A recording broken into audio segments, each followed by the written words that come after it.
off and they're protected because of it. 30 seconds, Mr. Barrett. You know, in my government experience, I've never seen anything the government can do better than the private sector. But the fact of the matter is we've got to do everything we can within our power, within the government, to streamline the process. We've got 4 educational budgets in South Carolina: EIA, EAA, EFA, and First Steps. You can't tell me that's effective. We've got 46 counties, 85 school districts, 64 different funding sources. The time has come, ladies and gentlemen, to spend the taxpayer dollars wisely, those precious resources, not duplicate services, but figure out how we can do it better. Mr. McMaster. Well, government, especially the government in Washington, is growing bigger and bigger, taking more and more money, putting us into perpetual debt. We may have already been left off, taken off the cliff, and things have gotten worse and they can't do anything. The same is true for a lot of state government. I guarantee you, if I'm governor, I'll be using that veto pen. We'll not raise taxes. We'll not grow government.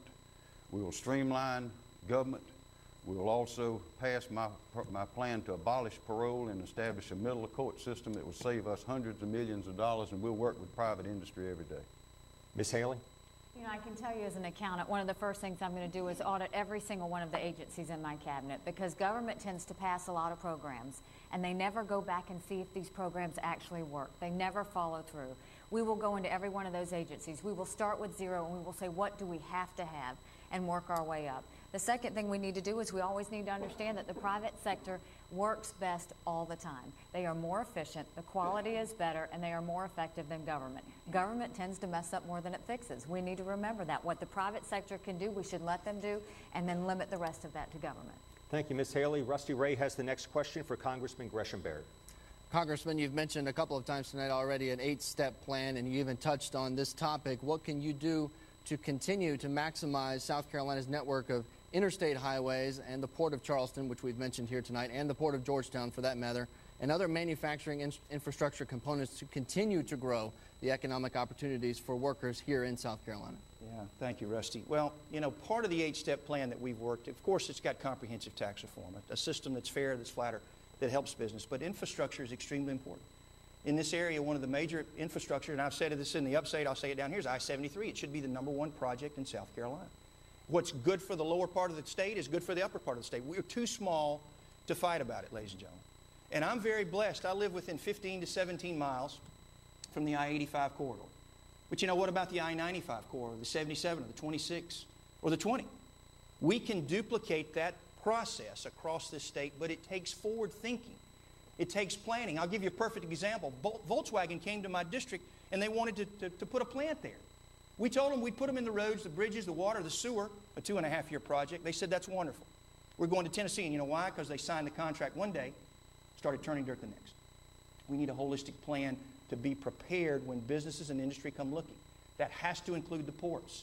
It's a $40 billion multiplier. We're 18 months away from making major infrastructure decisions, so we're ready for the post-Panamax ships. And I talked to Mayor Keith Summing about a month and a half ago, and he said, Gresham, I talked to 6 government officials, and I get 6 different answers. We've got to have a governor that's going to roll up his sleeve and put people in the same room. Take CSX and Norfolk Southern. Lock the doors and say, gentlemen, ladies, we're not leaving till we solve this problem. Because when infrastructure is right, the whole state can grow. We can gain that growth. But it's not just the Port of Charleston. It's the Jasper Port and also the Georgetown Port. Thank you, Mr. Barrett. Mayor Summey, by the way, Mayor of North Charleston. Mr. McMaster, 30 seconds. Yes, sir. Well, the Charleston Port can take post-Panamax boats now at high tide. Georgetown has enormous opportunity, and Jasper as well will be there when we maximize Charleston. We all agree on the basic ingredients that we have. The difference with me is I see that we can think big, we can think globally, and I think there's no end to what we can do. But we've got to work together, conservatives, to accomplish real change. Sanford years have showed us what can happen when you don't do that. I'm a positive conservative leader who has gotten things done in the executive branch, and I'm ready to continue that and expand it from the governor's office. All right, Ms. Haley. Your question was about ports and how we're going to maximize interstate highways. And the one thing we need to do is learn from Georgia, because they ran with it. And the reason they ran with it was Governor Perdue would greet consumers at the ports and say, thank you for your business. And then he would walk away. Then you had a ports board who understood they needed strength, the legislature would strengthen them, and then they would walk away and let the ports do their business. In South Carolina, we've had a governor that wasn't as engaged in the ports as he should have been, and we've got a legislature who won't let go of the ports board so that they can do their job. We need to understand we need strong ports. We need to make sure we have distribution centers. We need rail. To expand our interstate highways, we need rail so that we are not congesting our interstates with the trucks. By doing those things, that's how we will maximize the amount of freight that comes in and out, maximize the ports. Mr. Bauer? To be the leader in the ports, we have got to have an intermodal port. I went and met with JAFSA when the governor couldn't go. I went to Dubai and Abu Dhabi and met with them. I don't foresee them doing anything in the near future, and so we've got to plan ahead and find someone that will build that intermodal port. We ought to have specialty ports. Georgetown, Jasper, we ought to make one of them an agricultural port and be the best agricultural port in the entire United States. Hone our skills, make us the most efficient and effective. And lastly, the dirtiest fuel you can burn. If we really want to be environmentally friendly, we do something about diesel number 5, which is what container ships burn. Let our farmers produce a fuel that saves us from tearing the environment up and give them an incentive to come to South Carolina and burn that fuel versus burning dirty fuel in another port. Thank you, Mr. Bauer. Our next question from Harry Logan from Francis Marion, and it is for State Attorney General Henry McMaster. Our next question comes from the Voice of the Voter Project. This is from Roderick McClary, who would like to know what you would do to better educate the people of South Carolina. Well, good question, Harry, because that's where we are really falling short. Unfortunately, our education system from top to bottom is almost dysfunctional, I believe. There's very little accountability. I'm for choice and education, excellence, good schools, and new ideas. But here's the problem we have. If you have a governor who wants to do something about education, he really has no direct authority other than the power to persuade and, of course, that veto pen. Then you have a superintendent who's elected separately who may or may not agree with the governor on things, but he doesn't have power over the 17 members of the State Board of Education, all who are elected by groups of legislators from around the state. Most people don't know who's on the board. Below that, you have 85 school districts, 86 if you count the charter school district that's statewide, and they do have some authority, but they're not compelled to do much from above. Below that, you have the principals and the teachers. That's where the rubber is meeting the road right there. But they're so filled up filling out federal forms and trying to get those kind of things done, they can't teach. So the wonder is not that we're not doing better. The wonder is we're doing as well as we are. What I would do, and I differ from my colleagues on this table and others, I would focus on early childhood education. We need to do a lot of things in high school.